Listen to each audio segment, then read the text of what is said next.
my name is Deacon David Keyes.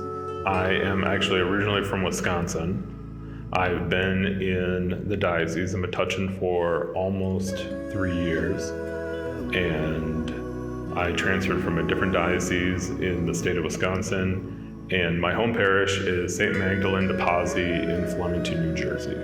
So I always tell people I am not the poster child of how you do a vocation. So I have been in kind of the seminary world since 2011. I originally discerned to go to religious life, so I spent a little over 2 years with a community based out of Stockbridge, Massachusetts, the Marians of the Immaculate Conception, and then discerned that I was called to diocesan priesthood. And at that point, I had really been out of my home diocese of Madison, Wisconsin for over a decade. But I discerned that I was to be a diocesan priest. So I went to the most logical place at that time, which was the Diocese of Madison. I was there for a little more than 3 years. And at that point, I had been in discussion with my vocation director there, and we all decided that it would be best if I left the Diocese of Madison. And at that point, I was studying at Mount St. Mary's Seminary in Emmitsburg, Maryland, and the vice rector at the time was Father Ken Bergenti, who is the pastor of St. Magdalene de Pazzi, and he had actually come back to the diocese with Bishop Checchio, and I started coming up to see him and kind of learned a little bit more about the diocese.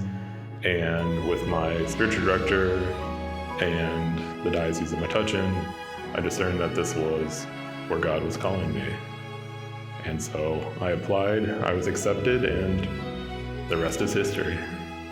One of the big moments in my life was, because I'm kind of a later vocation, I'm in my late 30s, and even though I've been at this for 9 years, and I remember there was a moment actually that I always go back to.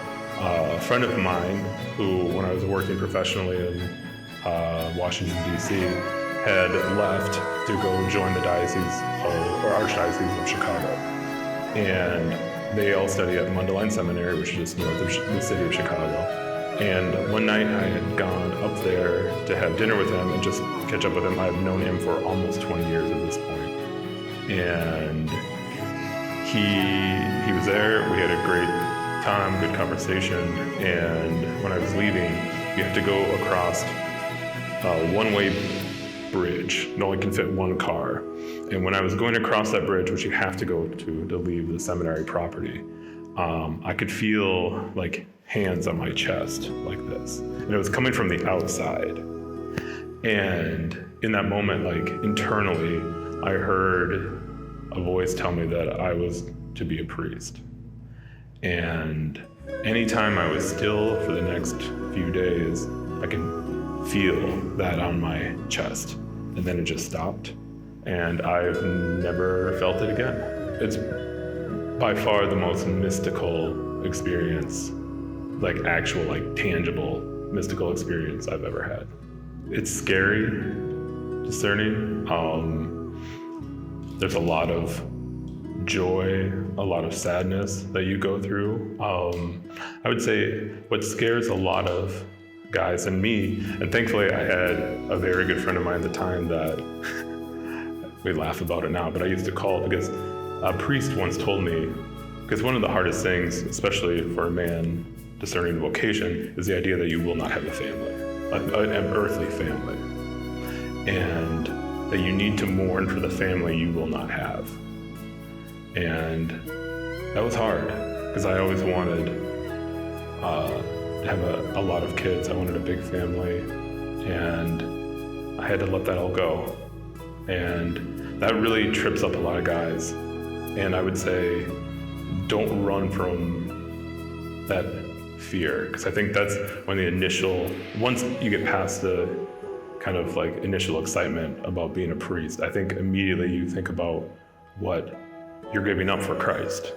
And you got to kind of mourn that and not be afraid of that, because I know a lot of guys who you should do that at the beginning, and that not be afraid to like run to God and kind of fight through that, because I think that's one of the hardest challenges for men when they first start discerning.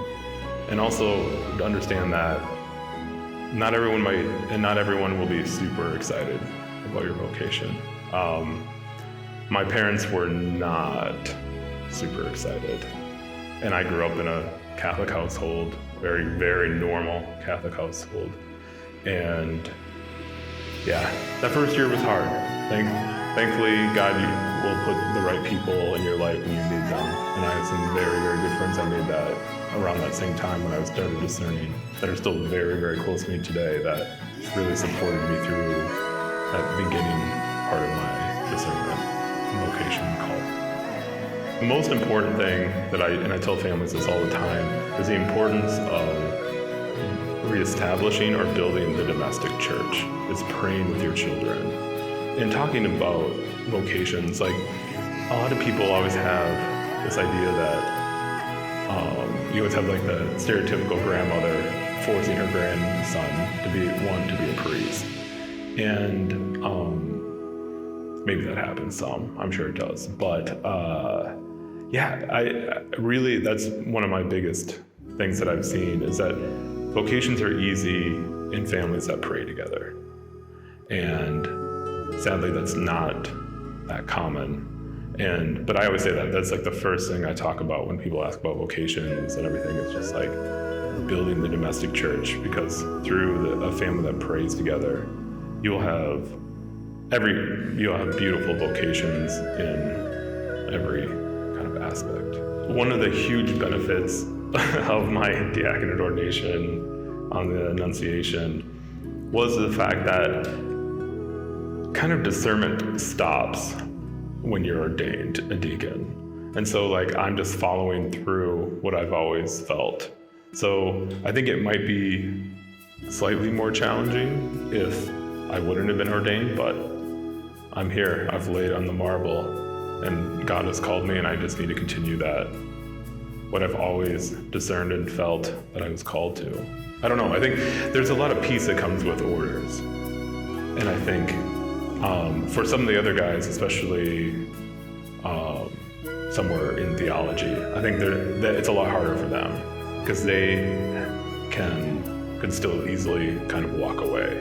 But I've committed, and it's like trust in divine providence, and we continue going forward.